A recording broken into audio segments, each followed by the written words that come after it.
Un saludo de paz y bien para todos. Soy Fabián Ramos Zambrano y vamos a hablar de un tema muy importante. Vamos a tratar el tema de la iglesia de Jesucristo. Vamos a ver si es cierto que el Señor Jesús quiso edificarse para sí una sola iglesia visible que subsiste en la iglesia católica, o si por el contrario, como se empezó a creer después del año 1517 con la Revolución Protestante, si se trata de una iglesia invisible en la cual todos hacemos parte de esta iglesia fundada o edificada por el Señor. Vamos a ver qué dicen las escrituras sobre el particular y vamos a ver cómo la idea de las escrituras, la enseñanza de las escrituras que la iglesia conservó desde siempre, ha sido luego cambiada y cómo se popularizó una idea completamente distinta a lo que las escrituras enseñan luego de la Revolución Protestante. En efecto, el Señor en el Evangelio de Mateo, vamos a encontrar que estando con sus discípulos en la ciudad de Cesarea de Filipo, pregunta acerca de qué dice la gente, quién es Él. Y los discípulos empiezan a contestarles, le dicen: Señor, unos dicen que tú eres Elías, recordemos que Elías tenía que llegar antes del Mesías según la profecía. Otros dicen que es Jeremías, otros dicen que eres Juan el Bautista o que eres alguno de los profetas. Fíjense cómo había confusión, ¿no? Cómo había error. Todo lo que decían los discípulos que la gente andaba diciendo de Jesús no era cierto.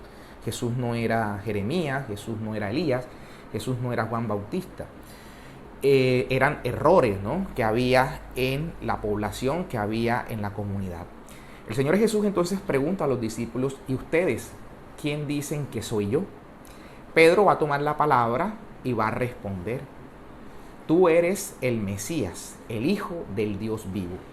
Ante esa verdad, ante esa declaratoria que el mismo Señor claramente le dice a Pedro que no ha sido él quien lo ha dicho por su inteligencia, por su sagacidad humana, sino que ha sido el Padre quien se lo ha revelado. El Señor le dice, Simón le dice en ese momento: esto no te lo ha revelado ni la carne ni la sangre, sino mi Padre que está en los cielos. Ante esa declaratoria de verdad, luego de la confusión que había, el Señor claramente dice: yo a ti te digo que tú eres Kefas, tú eres Pedro, y sobre esta piedra edificaré mi iglesia, no mis iglesias. Sobre esta roca, sobre esta piedra edificaré mi iglesia, y las fuerzas del Hades, del infierno, no prevalecerán contra ella. Eso es importante, la manera y el contexto en el que esto ocurre. Luego de los errores que se decían, el Señor va a decir que edificará su iglesia. Y es que hay un detalle muy importante, porque el Señor justamente, como nos va a decir luego San Pablo en la primera carta a Timoteo, en el capítulo 3, en el verso 15, va a decir: la iglesia es la columna y base de la verdad.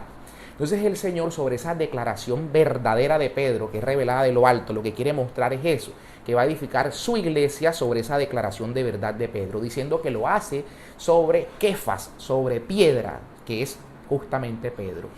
En un video anterior, pues yo explicaba todo lo relacionado al papado, a la misión de Pedro, a su ministerio petrino, ¿verdad? Y hacía entonces la explicación de cómo el Señor, cuando se encuentra con Simón, Pedro, va a cambiarle el nombre. Se llamaba Simón y justamente le va a poner el nombre de Kefas. No había alguien que se llamara así, ¿no? Nadie se llamaba Piedra. Pero el Señor le pone ese nombre a Kefas, le pone ese nombre a Pedro, el nombre de Kefas en arameo, de piedra, justamente porque había una misión para él. Y aquí en este pasaje de Cesarea de Filipo se va entonces a corroborar cuál era esta misión que el Señor tenía en cabeza de Pedro. Era erigirlo como piedra, como roca viva de su iglesia, ¿verdad? Obviamente Jesús es la piedra angular, la piedra del ángulo es Cristo. Así como Él es el buen pastor, Él ha querido dejar pastores. Así como Él es la piedra angular entonces de la construcción que han desechado los arquitectos, Jesucristo el Señor nomina a Pedro como la piedra sobre la cual Él va a edificar su iglesia. Entonces sí, el Señor tenía una intención, quería Él edificarse para sí una iglesia justamente para revelar en ella la verdad, dejar en ella la verdad, y que tuviésemos, los que estuviésemos dentro de esa iglesia, la garantía de que la verdad revelada por el Señor iba a ser diáfanamente enseñada por la iglesia, la iba a preservar, por lo menos en la doctrina, en la fe, en la moral, la iba a preservar de la verdad. más allá de la conducta de los hombres, ¿no? El mismo Pedro, minutos más tarde, por no decir tiempito más tarde, el Señor le va a decir, apártate de mí, Satanás, ¿no? Porque se entrometía y la que era una piedra de construcción, que era Pedro, ahorita se iba a erigir tiempo más tarde o momentos más tarde en una piedra de tropiezo para el Señor. Entonces sabemos que los hombres que hacemos parte de la iglesia, incluso los ministros, van a pecar, van a fallar, van a tropezar. Pero el Señor ha querido que en materia de verdad, de fe, de doctrina, ello se mantenga incólume y tengamos la certeza de que el Espíritu Santo asiste a la iglesia. De hecho, el Señor ha querido que esa iglesia tenga unos rasgos visibles. No es una iglesia invisible como se construyó la teoría en épocas de la Revolución Protestante.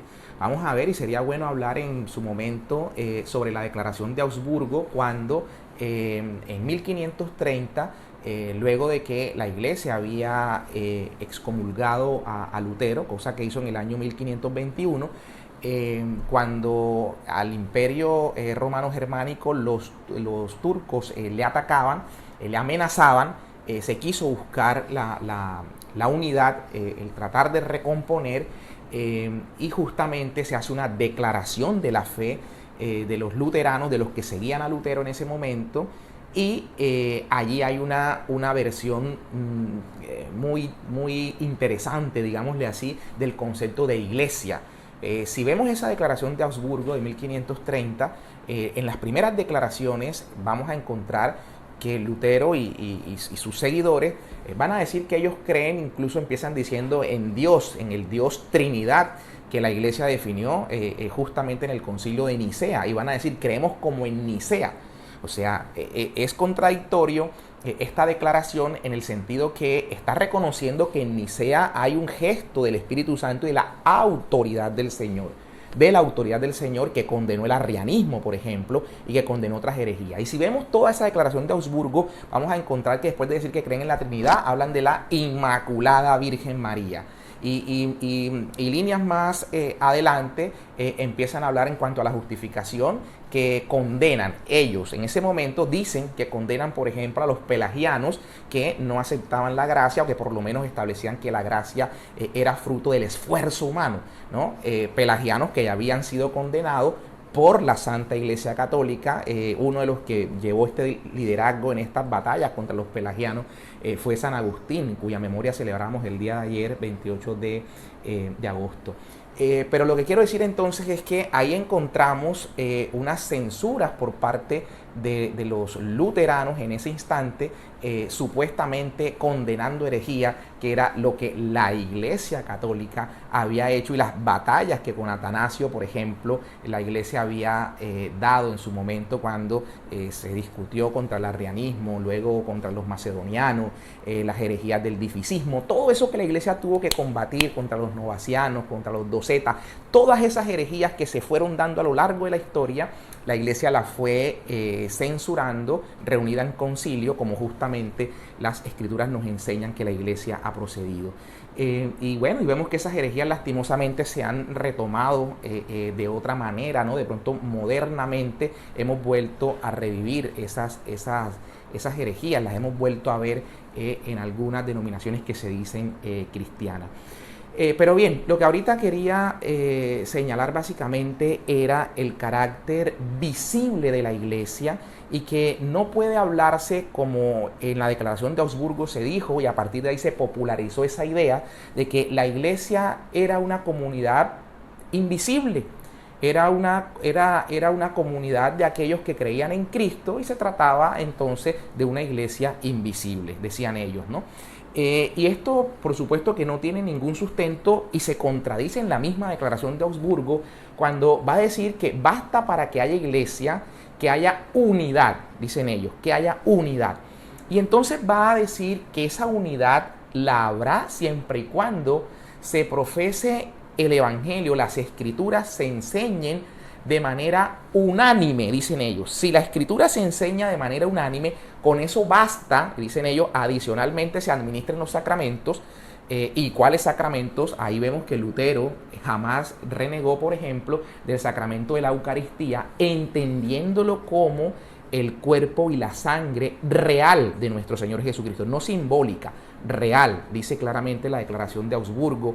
En ese momento Lutero jamás descartó que en la hostia, al consagrarla, se encuentra presente el cuerpo de Cristo, y en la consagración del cáliz es realmente y no simbólicamente la sangre de nuestro Señor, como nos lo enseña San Juan en el capítulo 6, versos 54, 55 en adelante, cuando dice: mi carne es verdadera comida y mi sangre es verdadera bebida. El que come mi carne y bebe mi sangre permanece en mí y yo en él. Es un sacramento, un signo externo por el cual el Señor derrama su gracia y nos comunica su vitalidad, su vida, ¿no? Nos va transformando en él. Entonces Lutero dejó claro que ese sacramento se creía tal cual. También Lutero habla del bautismo y el bautismo de los infantes, ¿no? Entonces condena a todos cuantos no creen en ese bautismo en los términos tal cual como la Iglesia lo ha profesado en relación con los infantes. Dice que condenan a los anabaptistas, cuando la Iglesia igual ya había dado la lucha en ese sentido. Bajo ese entendido, entonces, Lutero también va a hablar del sacramento de la confesión, de la reconciliación. Entiende que el Señor había dado el poder a la Iglesia de perdonar pecados, como vemos en el capítulo 20 del Evangelio de San Juan. A quienes perdonen los pecados le quedan perdonados, a quienes se los retengan le quedan retenidos. Lutero era consciente de eso, como lo había sido la Iglesia a lo largo de los años. Y Lutero, en esa declaración de Augsburgo, va a dejar en claro que el sacramento de la penitencia había sido dado a la Iglesia y había que mantenerlo. Dice la confesión privada, había que mantenerla. Dice él, simplemente se exhorta a que no es necesario recontar la totalidad de los pecados, y eso tiene que ver un poco con la mentalidad de Lutero, que ojalá algún día tengamos y hagamos otro video para hablar justamente de la personalidad de este ex monje agustino Lutero. Pero bien, lo que quiero acá señalar es cómo vemos esta contradicción, en el sentido que en esta declaración de Augsburgo se va a decir que la Iglesia es invisible, pero debe tener un distintivo, cuál es la unidad, y que esa unidad va a ser tal en la medida en que se administren los sacramentos, que ya he dicho cuáles son, y que igual hace referencia a la Eucaristía como presencia real de Cristo. He nombrado el sacramento de la penitencia también. Vemos como en el Evangelio de Mateo, en el capítulo 9, cuando el Señor levanta al paralítico y antes ha perdonado sus pecados, Mateo se cuida en el detalle de dejar dicho allí que glorificaban a Dios porque había dado tal poder a los hombres. A los hombres. El Señor, que es el único capaz de perdonar, había dejado ese poder en sus ministros para el perdón de los pecados. Y bueno, esto sabemos que luego, cuando la Reforma arranca y empiezan luego a separarse también de lo que Lutero había pregonado, Zwinglio entra en esa batalla con Lutero, más adelante Calvino extiende el tema, aparece Knox, en fin, los wesleyanos posteriormente, y toda esa rama de diversificaciones que se empezaron a dar. Claro, no tenían sacerdotes. La carta a los Hebreos claramente va a decir que el sacerdote es sacado de entre los hombres y puestos para ofrecer dones y sacrificios por los pecados de los hombres. Entonces, bueno, se popularizaron ciertas ideas que también en el video que grabé sobre el sacerdocio está pues claramente explicado allí cómo el sacerdocio, como mal piensan algunos, no ha sido en la nueva alianza eliminado, sino, como dice la carta a los Hebreos, cambió el sacerdocio. Y claramente dice: cambiado el sacerdocio, cambia la ley. Las prescripciones sobre el sacerdocio y las tareas y misión del sacerdocio entonces van a variar en la nueva alianza. Y uno de ellos es la forma como el Señor quiso que los pecados que Él nos había perdonado en la cruz del Calvario, y cuando volvamos a caer y a reincidir o a pecar, en la misericordia del Señor obtengamos ese perdón a través de este sacramento, la reconciliación que dejó en su Iglesia. Entonces Lutero decía con todo énfasis que la unidad, la característica de la Iglesia, y para saber cuál era la Iglesia del Señor, simplemente había que mirar donde se predicara el Evangelio de manera unánime. Veamos dónde se predica el Evangelio de manera unánime. Si luego salieron los calvinistas y pensaron de una manera, Posteriormente sale Arminio y piensa de otra manera, y entonces los arminianos creen en la salvación de una forma, y los calvinistas hablan de la predestinación, y un tema central. Esto no es cosa menor. Pensar que somos salvos predestinados, hagamos lo que hagamos, somos salvos, mientras que los arminianos van a pensar de otra manera. Y bueno, y empezaron luego estas denominaciones posteriores, ¿no?, a empezar a incluir doctrinas en contra y contradicciones entre ellos mismos. ¿Cuántas contradicciones no existen? Entonces esto se cae de su peso cuando se habla que la iglesia del Señor es una en la medida en que se predique unánimemente el evangelio, cuando vemos que cada quien toma las escrituras e interpreta a su manera, contrariando lo que el mismo apóstol Pedro dice en su primera carta y segunda carta también, cuando nos va a decir que ninguna revelación de Dios, ninguna profecía, nada de lo que se ha dicho de parte de Dios puede ser de interpretación privada. Hace referencia a las cartas de Pablo, también dice, hay en ellas muchos pasajes oscuros, difíciles, que los indoctos y los poco firmes, en otros textos dice los ignorantes y los poco firmes, tuercen para su propia perdición. Entonces, la gravedad que justamente tiene esto de la interpretación privada, que es lo que ha generado precisamente la pululación de sectas y de congregaciones y de denominaciones, cada quien asumiendo que puede interpretar a su modo. Pero bien, quiero seguir con los textos de las Escrituras que claramente evidencian esta iglesia visible y que el Señor ha dejado y que ha querido instituir. No solamente en su gobierno, porque el Señor puso a la cabeza, como decía hace un rato, a Pedro. Vamos a ver en el Evangelio de San Juan, en el capítulo 21, en el verso 15, cuando el Señor justamente a Pedro le dice, Pedro, ¿me amas más que esto? Señor, te amo, apacienta mis ovejas. Pedro, ¿me amas? Señor, te amo, apacienta mis ovejas. Pedro, ¿me amas? Señor, tú lo sabes todo, sabes que te amo, apacienta mis ovejas.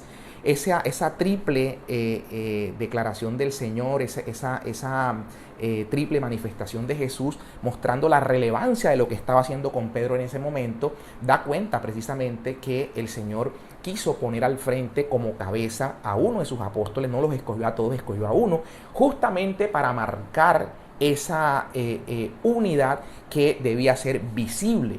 En el Evangelio de San Juan, en el capítulo 17, el Señor va a hacer la oración que conocemos como la oración sacerdotal, porque precisamente lo que hace es un parangón de la oración que se hacía en el Yom Kippur, en el día de la expiación, el sumo sacerdote, ¿verdad? El sumo sacerdote ofrecía la expiación primeramente por él, luego por los sacerdotes, por lo de su casta sacerdotal, y finalmente por el pueblo. Así ora el Señor. El Señor va a orar en Juan 17, por eso la llamamos oración sacerdotal, primeramente por Él. Padre, glorifícame con la gloria que tenía antes de que todo fuera hecho, de que todo fuera creado. Luego va a orar por los suyos, por los 12, ¿cierto? Y le va a pedir al Señor que los mantenga unidos. Y luego va a orar por los que vamos a creer en la palabra de los 12. Señor, oro también por los que van a creer en la palabra que ellos lleven. Y te pido que sean uno para que el mundo crea, que sean, Padre, como tú y yo, uno, y luego añade la expresión que sean perfectamente uno, para que el mundo crea que tú me enviaste. Es decir, el signo por el cual el mundo creerá en que Cristo el Señor es verdaderamente el Mesías que el Padre envió y que obró la redención de la humanidad, el signo que va a ser creíble esa misión de Jesús, esa misión que el Señor consumó, va a ser precisamente la unidad entre los cristianos, entre los que profesamos su nombre. Y por eso el Señor quiso que en su iglesia todos cupiésemos y estuviésemos bajo la dirección del pastor que él dejó a esa iglesia. En este caso decíamos el apóstol Pedro, y vemos cómo hay sucesión apostólica, ¿verdad? Cómo está la sucesión. Nosotros vemos, antes de hablar del punto rápidamente de la sucesión, que además este primado de Pedro es evidente en todas las escrituras. Cuando se hace el listado de los apóstoles, claramente Mateo va a decir el primero de ellos, y no es que los esté enumerando, no es que los esté enumerando, el primero de ellos, Pedro, ¿verdad? Pedro, y empieza a enlistar y luego nombra a Judas, pero no mienta ni el segundo, ni el tercero, ni el cuarto. Simplemente habla del primado del apóstol Pedro, cómo era el primero entre todos. También el Señor se va a acercar a Pedro y le va a decir a Pedro que Satanás ha pedido zarandearlos a todos. Pero Pedro, yo he orado por ti para que tu fe no venga abajo. Y cuando tú hayas vuelto, cuando tú te encuentres firme, cuando tú hayas creído, cuando tú estés consolidado, Pedro, confirma a tus hermanos en la fe. en la fe. Esa es la tarea del apóstol Pedro, puesto como el papa, digamos, el primado. Vemos en Hechos de los Apóstoles cómo San Pedro precisamente era quien ejercía este primado. A la muerte de Matías, y cuando van a empezar el ministerio, a la muerte de Judas, perdón, que va a elegir a Matías, es Pedro quien toma la palabra y quien habla de que hay que suplir el cargo que tenía Matías, que tenía, Judas, el cargo que tenía. La palabra que en griego se utiliza es episcopes, ¿no? De episcopado. El episcopado que estaba en cabeza de Judas, eran 12 y decía había que suplir, ¿no? Había que suplir el cargo para también ya empezar a introducirnos en la sucesión apostólica. Entonces ese cargo es Pedro quien toma la palabra y quien toma las riendas de la iglesia, y lo vemos el día de Pentecostés también, Pedro en el capítulo 2 diciendo: escuchen mis palabras, no escuchen lo que voy a decir, el texto bíblico, no, escuchen mis palabras, como dando a entender también que las palabras del apóstol en últimas también son palabras del Señor. Son palabras del Señor. Y lo va a decir el Señor cuando vemos ese pasaje de la persecución de Pablo a su iglesia, ¿verdad? Anteriormente ha dicho el Señor en el Evangelio: quien los escucha a ustedes, a mí me escucha, ¿no? Y por eso es que cuando Pablo en su persecución, el Señor se le aparece, no le dice el Señor a Pablo: Pablo, ¿por qué persigues a mi iglesia? No, Pablo perseguía a la iglesia, pero el Señor no le dice: ¿por qué persigues a mi iglesia? Le dice: Pablo, ¿por qué me persigues? ¿Por qué me persigues? Porque justamente la iglesia es el cuerpo mismo del Señor, su cuerpo místico. Él es la cabeza y todos somos miembros de ese cuerpo místico que es la iglesia. Entonces, evidentemente, el Señor va a hacerle este reclamo a San Pablo, dejando en claro que la iglesia es precisamente el cuerpo del Señor. Incluso los padres de los primeros siglos, algunos decían que tocar la iglesia es tocar la carne misma de Jesús, ¿no? Su cuerpo místico. Bien, en ese sentido lo que quería ya señalar es que el Señor ha hecho, digamos, ha dado en su iglesia también un gobierno que, si bien lo he dicho, está en cabeza de Pedro en su momento y de los sucesores de San Pedro.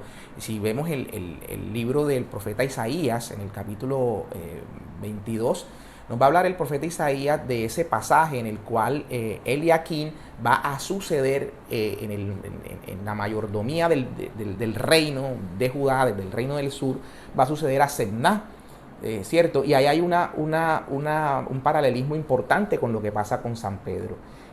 Las llaves, dice: a ti te daré las llaves. Aquí se le están dando las llaves a Eliaquín, precisamente se le dan las llaves del reino para que lo que él abra nadie lo pueda cerrar, lo que él cierre nadie lo vaya a poder abrir.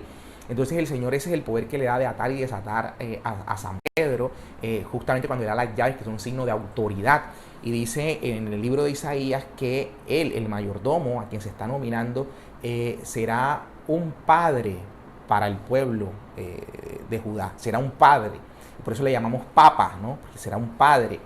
Y en ese sentido vemos que precisamente en ese pasaje de la sucesión de Semná Eliaquín, va a decir: le quitaré tu autoridad y le daré a ti tu autoridad. ¿Cómo pasa de uno al otro esa autoridad? Vamos a ver que los padres apostólicos precisamente nos hablan de que la autoridad de Pedro no se murió o no se acabó con la muerte de Pedro. Al morir Pedro, la autoridad que el Señor había dejado en Pedro a la iglesia como el pastor universal de esa iglesia visible en cabeza de Pedro, el Señor claramente por el pasaje que he citado de Isaías, se nos da cuenta que ello va a sucederle a otros, ¿cierto? Y encontramos, por ejemplo, en San Irineo de Lyon, entre otros, porque antes de Irineo estoy hablando de un obispo del año 188.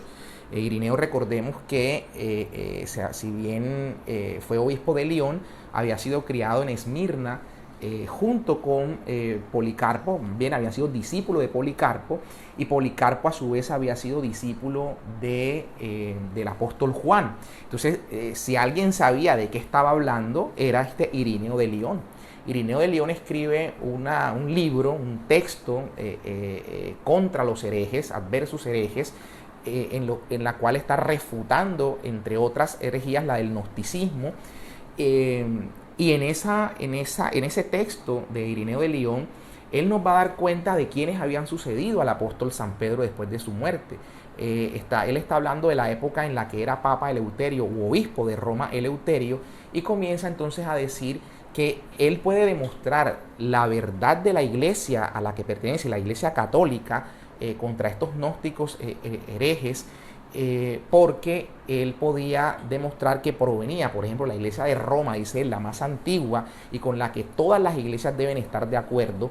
Esa iglesia, la más antigua, la de Roma, según la que dice el mismo Clemente Romano, que va a decir, Clemente Romano es la tercera persona que sucede al apóstol Pedro y es de quien habla Pablo en la carta a los Filipenses, ¿no? Entonces este Clemente Romano también va a hablar de la iglesia católica, y va a hablar de el papado de Pedro, y sobre todo que Clemente Romano, al dirigirle una carta a los de Corintio, va a mostrar su autoridad, digamos, interfiriendo en los asuntos de otra iglesia local, de otra comunidad eclesial, la de Corinto, porque Clemente se dirige a ellos con la autoridad con la que se dirige, poniendo orden entre el obispo y entre el clero que se estaba sublevando contra su obispo y frente a las divisiones que había, mostrando la autoridad que ya había en ese entonces en el obispo de Roma.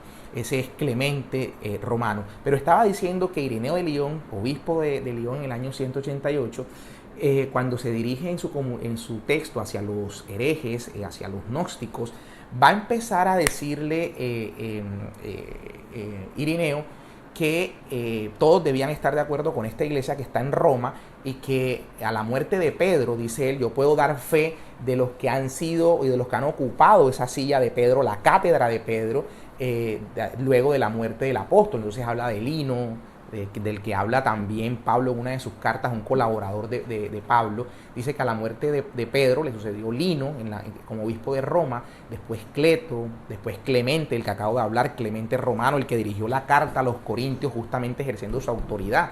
Y estamos hablando que no corría el año 200 de la era cristiana. Y que después de Clemente le sucedió Sixto, después Evaristo, y bueno, empieza a hablar de Pío hasta llegar a Eleuterio, que era quien era papa en el momento en que Irineo de Lyon, en el año cerca del año 190, estaba escribiendo, ¿no? Estaba escribiendo contra los herejes. Entonces, evidentemente, la iglesia es visible. Y es bueno aquí en este punto citar precisamente los textos de estos cristianos de los primeros siglos, que tenían a la mano y que fueron educados ahí a los pies de algunos apóstoles. Ponía el ejemplo de Policarpo de Esmirna, a los pies de Juan. También un obispo llamado Papías fue discípulo del apóstol Juan. Y uno de ellos, voy a citar, acá tengo por ejemplo a Orígenes, que muere en el año 253 aproximadamente. Orígenes va a decir lo siguiente para darnos cuenta cómo era la concepción de la iglesia de los primeros cristianos. Y decía claramente en un libro llamado Tratado de los Príncipes, libro 1, capítulo 8, va a decir: huyan, hijos míos, del cisma del detestable novato. Este novato, algunos lo hacen coincidir con Novaciano. No sabemos verdaderamente si es novato o es novaciano. En el evento de ser novaciano, con el que se estaría haciendo referencia acá, Novaciano fue justamente el heresiarca, es decir, el padre de la herejía llamada el novacianismo, que después de la muerte del Papa Fabián en el año 250 y se nombra a Cornelio como Papa, este Novaciano establecía que los lapsis, es decir, los que habían apostatado de la fe por la persecución del Imperio Romano y querían volver a la iglesia, él decía que la iglesia no podía aceptarlos, que la iglesia no tenía la autoridad para aceptar a los lapsis y estos debían quedar por fuera de la iglesia. Entonces Cornelio y la mayor parte de la iglesia, Cornelio el papa de entonces, y la mayor parte de la iglesia decía que no, que la iglesia podía aceptarlo, el Señor había dado la autoridad para el perdón y podían recibir a los lapsis. Entonces Novaciano empezó a generar esta doctrina, herejía, según la cual los lapsis no podían hacer parte de la iglesia y bueno, y se llevó a varios, ¿no? Pensando de ese modo.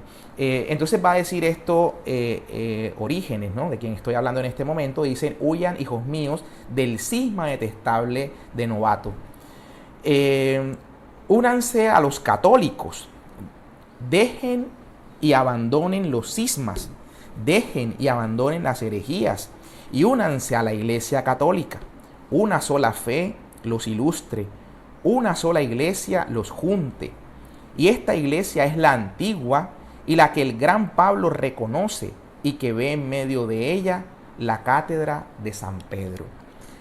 Creo que es contundente lo que claramente dice acá Orígenes, ¿no? Cómo establece Orígenes esa visión tan clara que se tenía de la iglesia y no esta idea romántica que hoy se tiene de que no, es algo invisible, donde todo el que profesa el nombre de Cristo en la parte donde esté es miembro de la iglesia. No, de ninguna manera, de ninguna manera. Es más, veamos justamente otro texto de Orígenes, en el va a decir Orígenes lo siguiente: la iglesia es el cuerpo de Cristo.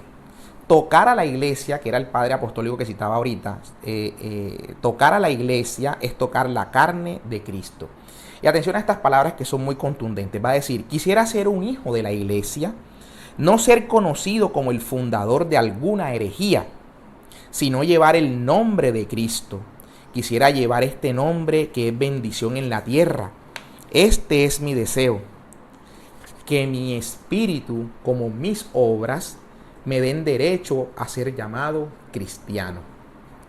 Si yo, que a los ojos de los demás soy tu mano derecha, yo, que llevo el nombre de sacerdote y tengo por misión anunciar la palabra, llegase a cometer alguna falta contraria a la enseñanza de la iglesia, o como o contra las normas del evangelio, distingue, ¿no? Si llego a cometer alguna falta contra la enseñanza de la iglesia o alguna falta contra las normas del evangelio, que toda la iglesia, por decisión unánime, me separe a mí, a su derecha, y me eche lejos de ella. Contundente lo que dice Orígenes. Para él era claro la enseñanza y el magisterio de la iglesia. Y claramente decía: si yo llego a cometer una falta contraria a la iglesia, es decir, si llego a enseñar alguna herejía, por eso dice: no quiero que me recuerden como alguien que ha enseñado herejías, o sea, ni como a Arrio, ni como a Novaciano, ni como a los docetas, por ejemplo, a los dificistas, a los monofisistas, a las herejías que tenían que ver con los macedonianos. Entonces, todas esas herejías que se fueron dando, el pelagianismo, el gnosticismo, todos esos heresiarcas que fueron creciendo, la iglesia tuvo que ir convocando a concilios e ir haciendo las definiciones de fe para mantener a sus hijos en la unidad de la doctrina y evitar esa polulación de sectas que se fueron generando en su momento. Y de hecho veamos cómo en el capítulo 15 de los Hechos de los Apóstoles, cuando se empezó a dar tal vez la primera manifestación que amenazaba la unidad de la iglesia por enseñanzas que cualquiera asume un texto bíblico y cree que es como él piensa y es capaz de fundar su propia congregación, justamente eso estaba pasando cuando los que se habían convertido al cristianismo, pero procedentes del mismo judaísmo, querían imponer normas del judaísmo a los paganos o a los venidos de la gentilidad que habían abrazado el cristianismo. Y justamente en Antioquía se presenta ese choque, esa pugna, estando Pablo allí, y no pueden dirimir el conflicto ahí en Antioquía. No pudieron dirimir el conflicto en Antioquía. ¿Y qué tuvieron que hacer? Vamos a donde están los apóstoles y los presbíteros. ¿Y a dónde van? Van a Jerusalén, y ahí la iglesia, reunida con el Espíritu Santo en concilio, toma la decisión. Pedro es quien delinea la doctrina. Pedro había tenido una visión del Señor y sobre esa base Pedro toma la línea de lo cual se va a decidir. Lo que hace Santiago luego es repetir lo que el apóstol Pedro delinea, ¿no? Pero ahí vemos la autoridad de Pedro. Dice que después de la discusión, cuando Pedro habló, todos callaron. Todos callaron, y entonces cuando todos callan es que ya se escucha a Pablo para ver cuál era su postura, y eso es lo que hace la iglesia en el concilio: cuál es la postura de uno y cuál es la postura del otro, y la que no sea la correcta se declara como herejía. Y eso lo ha hecho la iglesia a lo largo de los años. El primer concilio ecuménico, después de ese de Jerusalén, que data del año 52, 54, fue el concilio de Nicea en el 325, declarando herejes a los arrianos. Y la iglesia entonces siempre ha combatido las herejías justamente bajo esa forma, ¿no? En concilio, tomando la autoridad de qué es lo que se debe creer y de qué es lo correcto, porque el Señor ha dicho que Él acompañará a su iglesia hasta el final de los tiempos, y por eso tenemos la garantía de que lo que la iglesia ha enseñado en materia de doctrina, en materia de fe, en materia de moral, es justamente lo que el Señor ha revelado a su iglesia, es lo que Él le ha revelado a su iglesia. Así vemos entonces cómo a través de los concilios se determina la ortodoxia de la fe. Y vemos, porque algo muy importante, cuando ese concilio de Jerusalén terminó, ¿qué hacen los apóstoles con los presbíteros que están allí reunidos? Hacen cartas y autorizan para que no sigan siendo perturbados por quien no está autorizado. O sea, cómo la iglesia entiende esto de la jerarquía, ¿no? Por eso es que también vemos que Pablo pedía que se ordenasen episcopos, supervisores. También vemos cómo se ordenan los presbíteros y diáconos, para los diáconos ayudar en el servicio. Entonces, todas estas ordenaciones para el gobierno de la iglesia, y por eso hablamos de una iglesia visible, porque su jerarquía, los episcopos, los presbíteros y los diáconos gobiernan la iglesia y nos permiten ver ese orden que el Señor quiere darle para mantener esa unidad por la que Él ha rogado. Entonces, así era. Cuando Pablo se convierte, no cogió las escrituras y se fue a predicar. No, tuvo que quedarse un tiempo, y el Señor le había llamado, ¿no? Después le dice: apártame a Pablo, y cómo es instruido durante 3 años, y cómo luego va donde los apóstoles para que vuelvan y le enseñen, dice él, para que no sea que lo que yo haya dicho haya sido en vano, ¿no? O sea, en vano. Como él quiere el refuerzo de que no sea lo que él esté enseñando, sea su ocurrencia o lo que él crea que el Señor le inspiró, sino que va a los apóstoles, al magisterio, para que se le ratifique, fue las palabras que él usaba, lo que él está enseñando, lo que él ha aprendido. Así vemos cuando aparece Apolo, como también cuando Apolo aparece se nos habla que era un judío de Alejandría, súper instruido en las escrituras. Cómo se nos habla que este personaje es llevado luego a Éfeso, y allá está varios años a los pies de esta pareja, Áquila y Priscila, que habían sido expulsados de Roma en la época del emperador Claudio, ¿no? En el decreto de Claudio del año 49, habían sido expulsados, habían llegado a Corinto, y luego se van de Corinto con Pablo a Éfeso, y allá cómo instruyen por largo tiempo a alguien súper instruido ya, pero cómo la iglesia se encarga de que quien esté enseñando lo esté haciendo en línea con lo que la iglesia enseña, ¿no? Con lo que la iglesia enseña. Por eso iban esas cartas que después del concilio enviaron autorizando, para decir: unos sin autorización nuestra los han estado perturbando, sin autorización nuestra. ¿Cuántos sin autorización de la iglesia no toman una Biblia asumiendo que ellos sí interpretan ahora porque están supuestamente inspirados por el Espíritu Santo, y ahora sí son los que saben interpretar la Biblia, y la iglesia ha estado equivocada, el Espíritu Santo ha estado dormido durante 1500 años, y después aparecieron estos personajes diciendo que ahora sí podían interpretar las escrituras, y entonces aparece John Smith, y aparece Wesley, y aparece Elena de White, y aparece Carl Russell, y van apareciendo todos estos innovadores asumiendo que ahora sí es como se interpreta correctamente las escrituras, y varios adhieren a esas denominaciones. Miremos, por ejemplo, lo que el apóstol San Pablo dice. Primeramente, en la carta a los Corintios, va a decir San Pablo lo siguiente: les ruego, hermanos, en nombre de nuestro Señor Jesucristo, que digan todos lo mismo, y que no haya divisiones entre ustedes. Estén bien unidos con un mismo pensar y un mismo sentir. Esto es lo que quiere el Señor y pone en boca de San Pablo para toda su iglesia.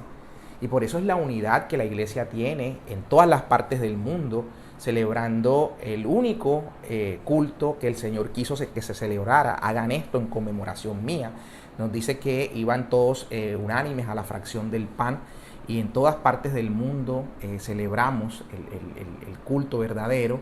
En todas partes del mundo proclamamos la misma lectura, en todas partes del mundo la misma celebración, la misma solemnidad.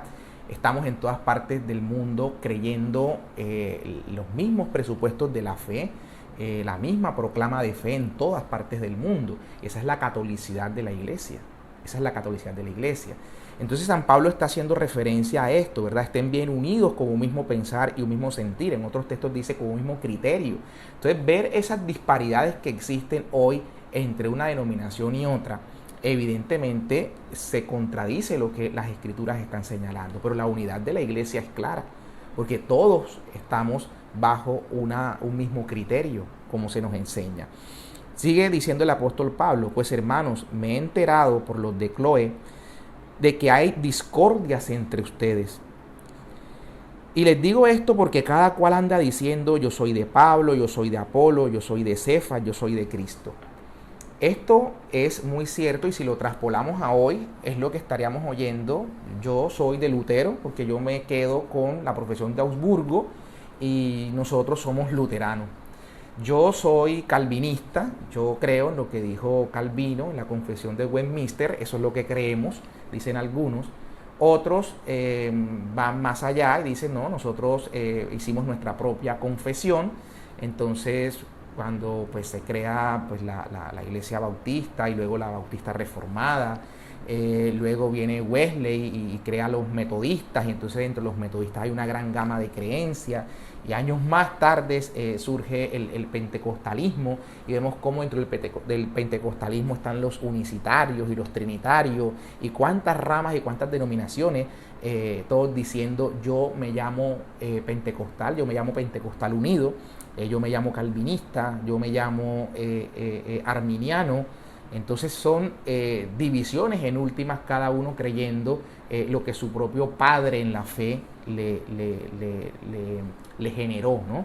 Entonces, qué bueno tener en la iglesia la certeza de que ha sido Cristo quien edificó su iglesia, y que ha sido la misma iglesia que ha estado viva, vigorosa, bajo el Espíritu Santo, con los defectos, con los bajones que ha podido tener en una u otra época de la historia, pero claramente sabidos que es la iglesia de Jesucristo el Señor. La iglesia de Jesucristo el Señor, fundada por Jesucristo el Señor, y no la iglesia que en 1517, un Halloween, un 31 de octubre, aparece entonces Lutero generando esta gran división y empezando a crear sectas y sectas y sectas a partir de allí. Sobre ese particular, veamos lo que va a decir Pablo a Tito. Le va a decir lo siguiente: evita disquisiciones estúpidas, genealogías, polémicas y disputas sobre la ley, y que son inútiles y vanas. Pero va a añadir lo siguiente: huye del que es sectario, después de haberlo amonestado una o dos veces, sabiendo que es un pervertido, un pecador, y que es él quien es condenado a sí mismo. Está claro, huir del sectario, huye del sectario. En otros pasajes va a decir el apóstol Pablo, digamos que las herejías son necesarias. Eso parece algo contradictorio, ¿no? Pero va a halagar en cierto modo la herejía, porque va a decir: así podremos saber quiénes son de probada virtud, quiénes son de probada virtud. Entonces está claro que cada vez que la iglesia pasó por herejías, y que lo ha hecho a lo largo de la historia, ha pasado por muchas herejías, cuando la iglesia las ha tenido que condenar. Cuando uno mira la vida de un Atanasio de Alejandría, un tipo desterrado cerca de 5 veces de su comunidad, ¿no? Por los arrianos, ¿no? Y ese combate ha sido de Atanasio contra los arrianos, y ver que gracias también a esa perseverancia podemos tener la certeza y la tranquilidad de que Cristo es verdaderamente Dios, de que Cristo en Él residen esas dos naturalezas, la humana y la divina, en su encarnación. Y eso lo sabemos y tenemos la tranquilidad. Sí, las escrituras nos hablan, pero también podemos tener confusión, como la tuvo Arrio cuando Jesús dice: el Padre es mayor que yo. Veamos, por ejemplo, los testigos de Jehová, que es el nuevo arrianismo. es el nuevo arrianismo. Y cuando uno se sienta a hablar con un testigo de Jehová, a partir de los textos bíblicos, justifican su doctrina, la justifican. Pero sabemos que la iglesia es la columna y la base de la verdad. Es la columna y la base de la verdad, como le dice Pablo a Timoteo. Entonces, vemos todas estas historias con claridad en las que la iglesia prevalece a lo largo de la historia, combatiendo tantas y tantas y tantas herejías, y podemos tener esta certeza de que la unidad se ha mantenido a lo largo de los años, a lo largo de los tiempos. Miremos, por ejemplo, cómo Lutero, por ejemplo, cuando se expresaba, uno dice, bueno, este es hoy día, podríamos decir ahora que San Pablo decía que yo soy de Cefas, que yo soy de Pablo, que yo soy de Apolo. Todo esto que decía Pablo, si vemos hoy lo que dicen algunos cuando dicen, yo soy luterano, yo creo en lo que Lutero estableció, yo creo en la Declaración de Augsburgo. Entonces uno se pregunta, pero ¿será que usted ha estudiado, ha leído las obras de Lutero, las conoce a profundidad? Porque es difícil identificarse, yo dijera, con un personaje como este cuando dice cosas como estas, por ejemplo.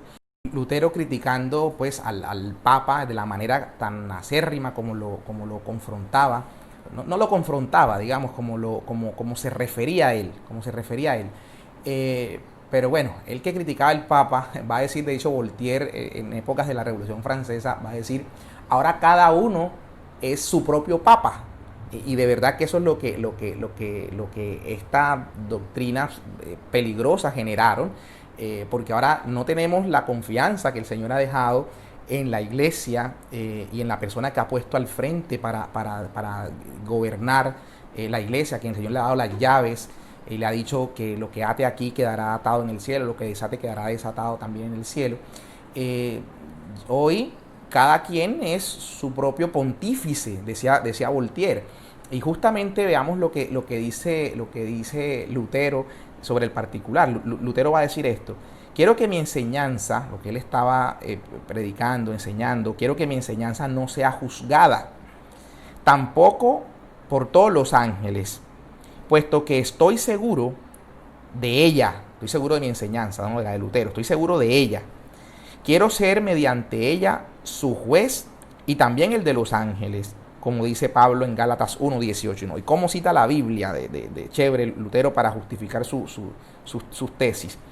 Ser juez para que aquel que no acepte mi enseñanza, miren lo que dice Lutero, para aquel que no acepte mi enseñanza, que no sea bienaventurado, ya que es de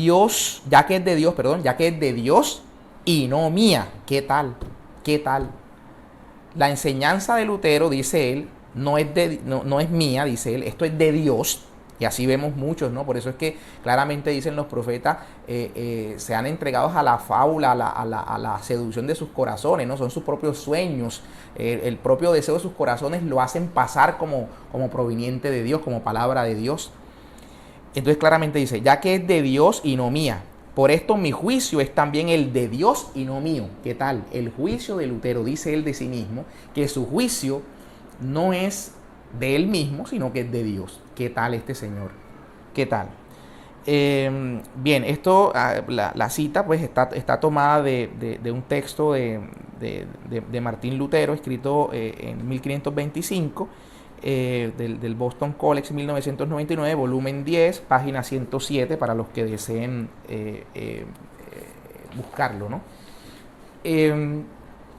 Fíjense que por acá también va a decir Lutero, o sea, para él, el Papa no tenía la autoridad para decir, en su magisterio que el Señor le entrega, decir, esta es la ortodoxia, esto es la recta interpretación.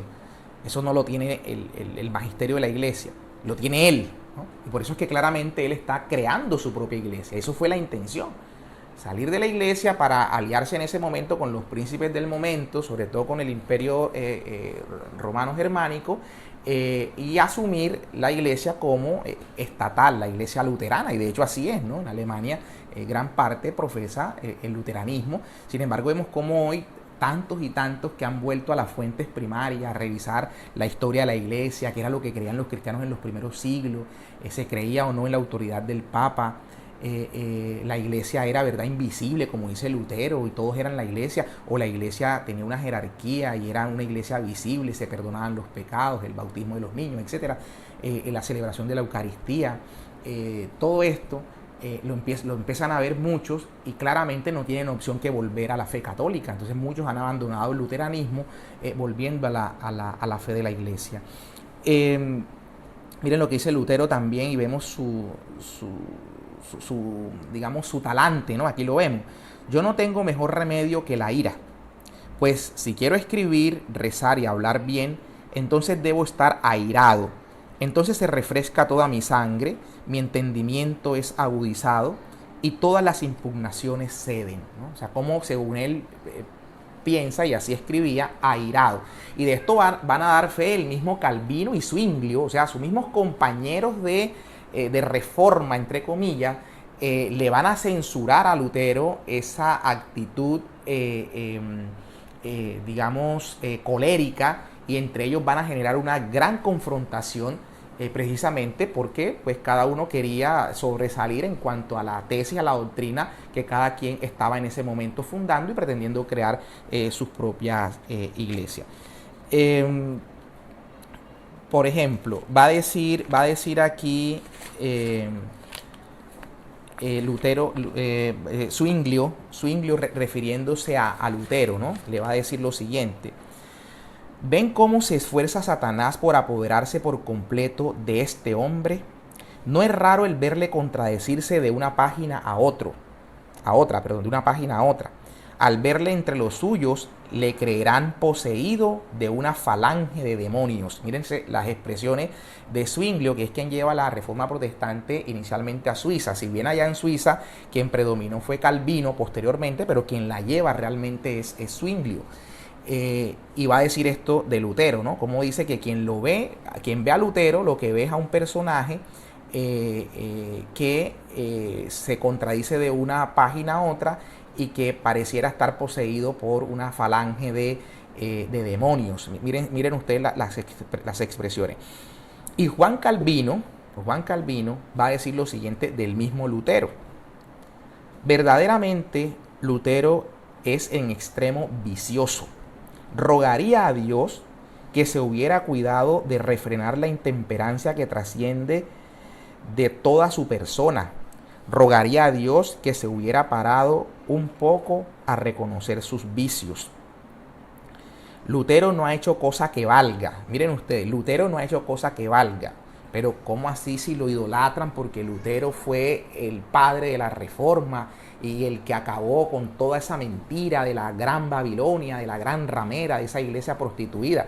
Que es verdad que había muchas cosas que criticar, que es verdad que había corrupción entre los hombres que conforman la iglesia santa de Cristo. Como hoy hay corrupción, como ha habido corrupción, como hubo corrupción en los primeros siglos. Y como muchos grandes santos como Francisco de Asís y otros lograron una adecuada reforma en su tiempo desde dentro, que dicen algunos que eso fue lo que intentó Lutero, pero está claro que lo que gestó fue esta funesta separación y esta gran fragmentación del cuerpo de Cristo y este gran pecado contra la unidad de la iglesia. Va a decir entonces Calvino lo siguiente: Lutero no ha hecho cosa que valga.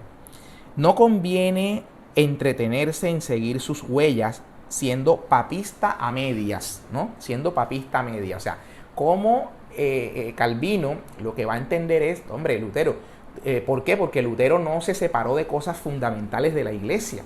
Eso es lo que muchos no logran entender.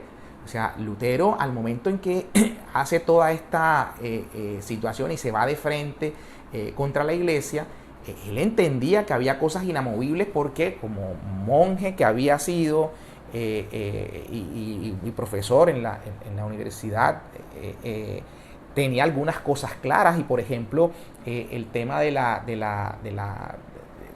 sacramento de la Eucaristía, él entendía que eso ningún padre apostólico lo había negado a lo largo de los 1500 años, jamás había negado la Eucaristía. La Eucaristía había estado en el centro de las comunidades cristianas siempre y se había entendido que esto era un mandato mismo del Señor.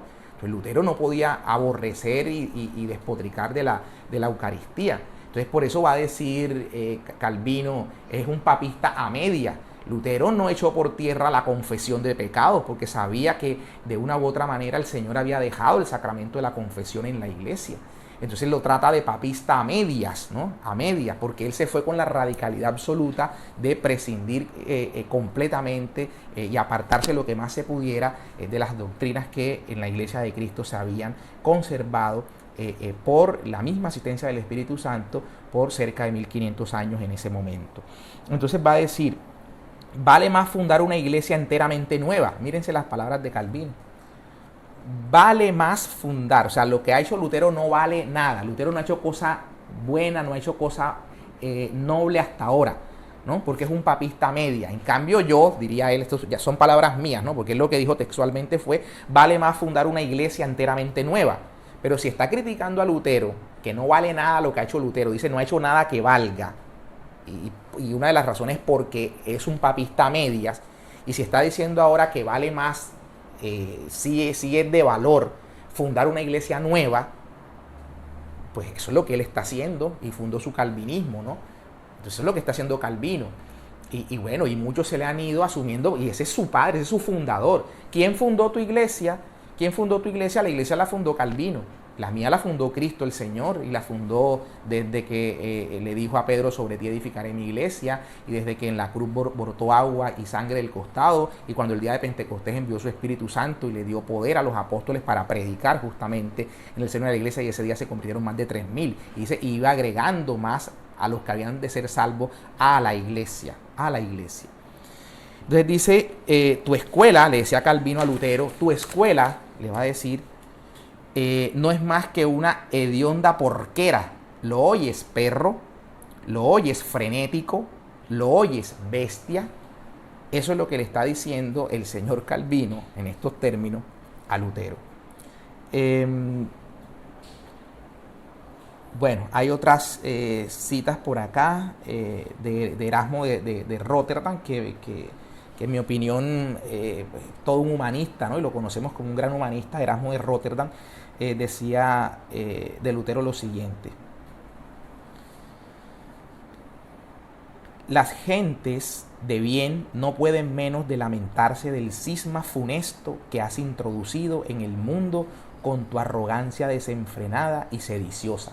Eso se lo dice Erasmo de Rotterdam a Lutero, ¿no? En una carta que le dirige.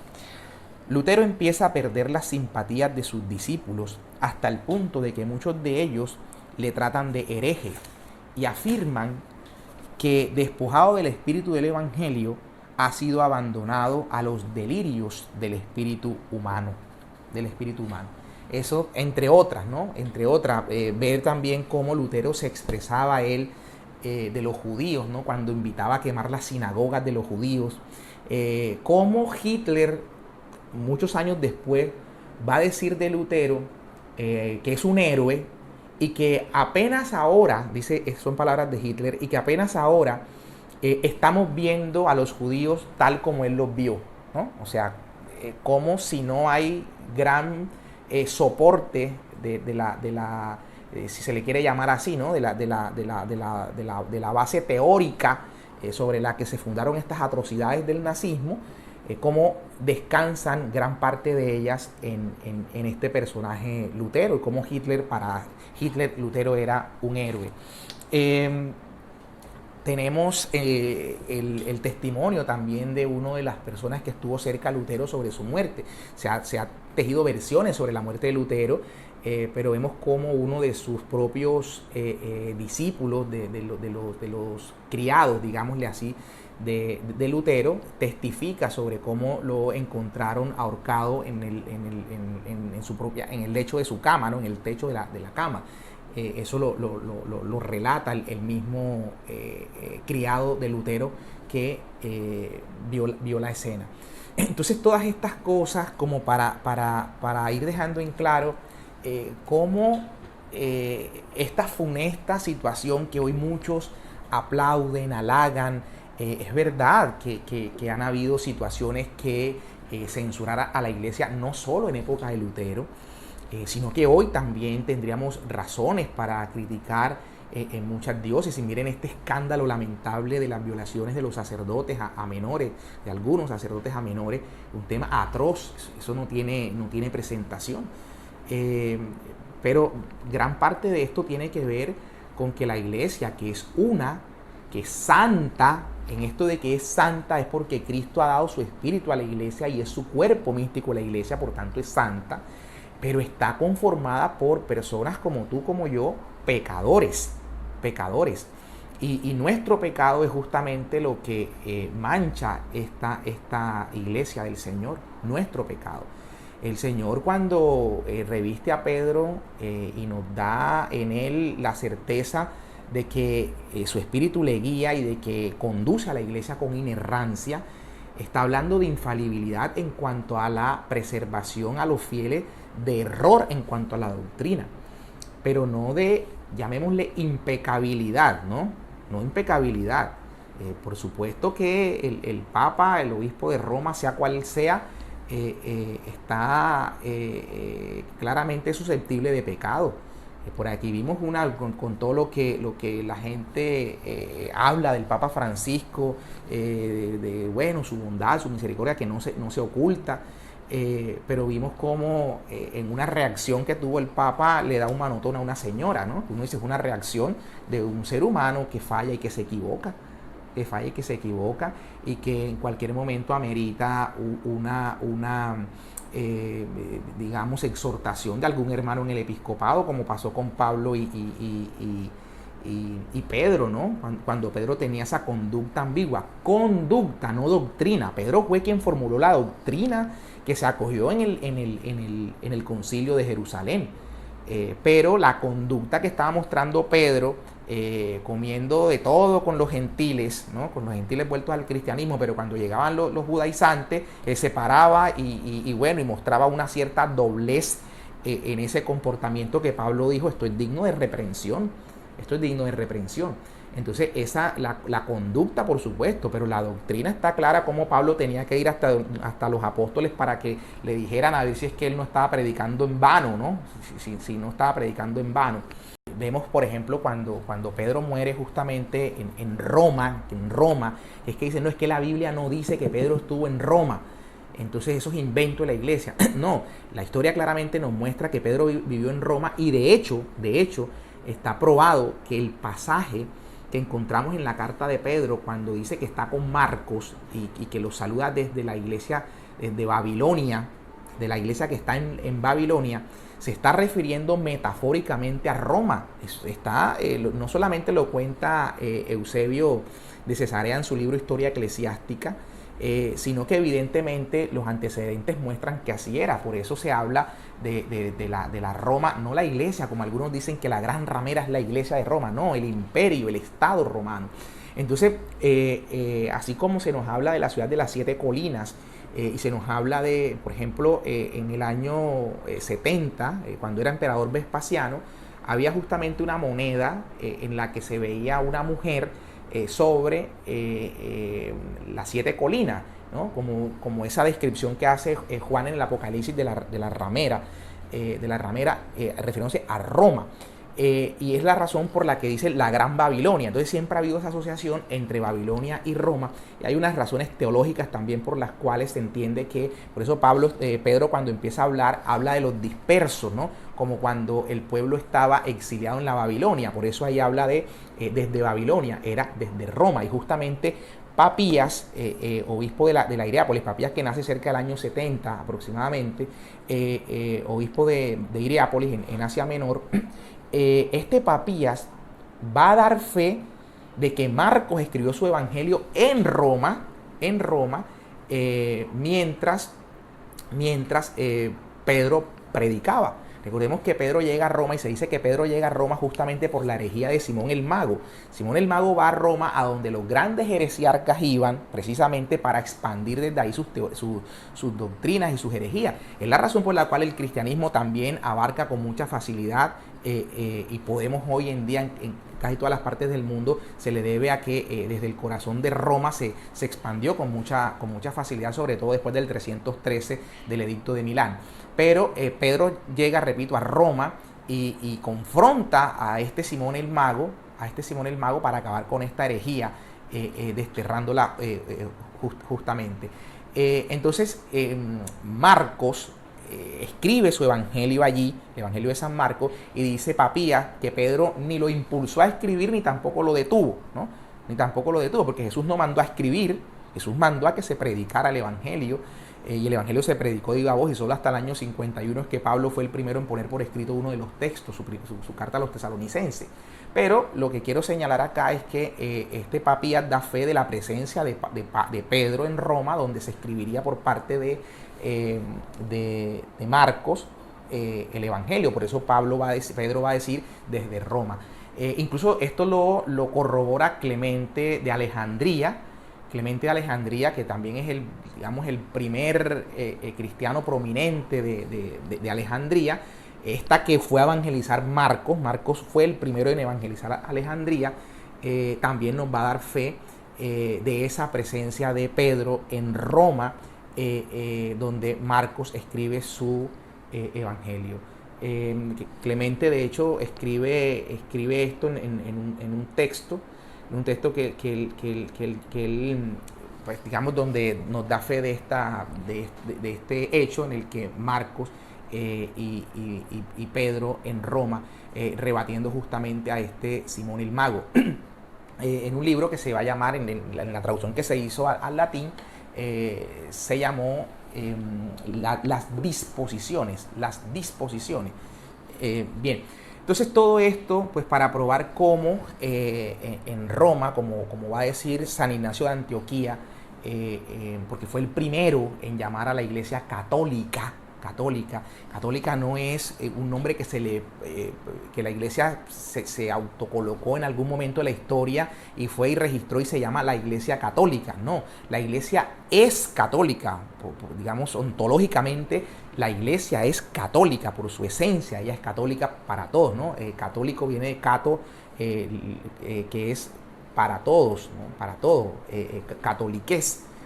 Algunos, ¿dónde dice en la Biblia la palabra católica? Bueno, si usted quiere encontrar en la Biblia, en las escrituras, en el texto griego, usted encuentra catoliquez.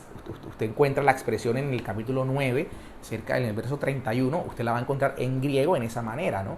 Porque dice que la iglesia toda gozaba de paz en Judea, en Samaria. Dice la iglesia toda, está diciendo la iglesia católica, ¿no? La iglesia toda, eso es lo que significa católica, la iglesia universal. Entonces es la palabra lo que significa, simplemente. ¿Y quién es el primero en llamarla así? No se dice que así no se llamara antes, simplemente aparece por escrito por primera vez cerca del año 100 por Ignacio de Antioquía, cerca del año 100, o sea, estábamos en el primer siglo, ¿no? Cuando Ignacio de Antioquía escribe diciendo allí, habla del obispo, que hay que obedecer al obispo, que ahí donde está la iglesia está su obispo, y donde está la iglesia católica, ahí está Jesucristo. Entonces dice la iglesia católica, es la primera vez que se habla escrito, digámosle así, de la iglesia católica universal.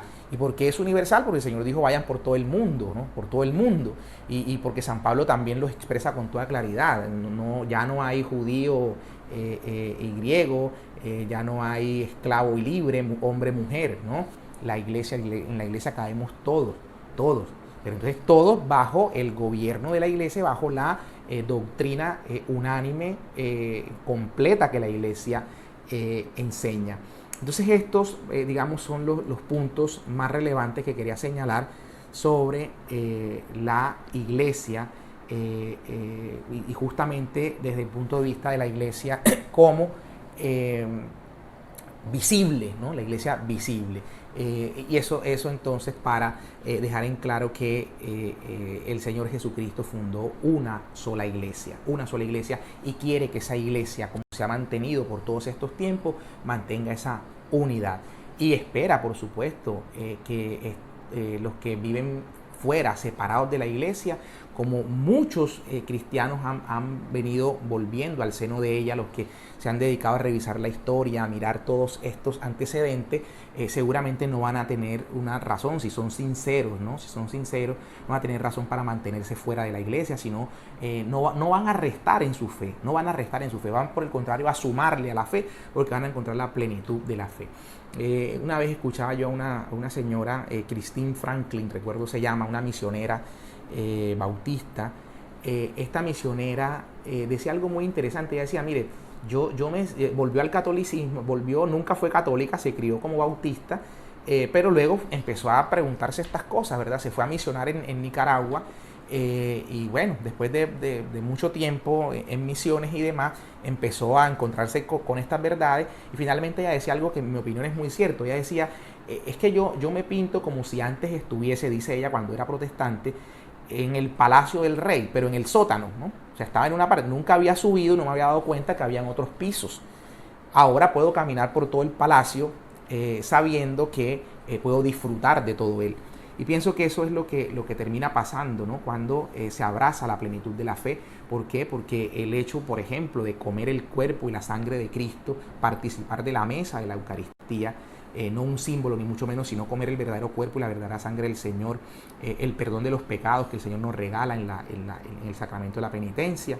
En fin, todo esto en el seno de la iglesia, es trascendental para vivir. Bueno, muchas cosas que hay por decir, pero en realidad el tiempo se nos ha agotado. Muchas gracias, hasta una próxima oportunidad.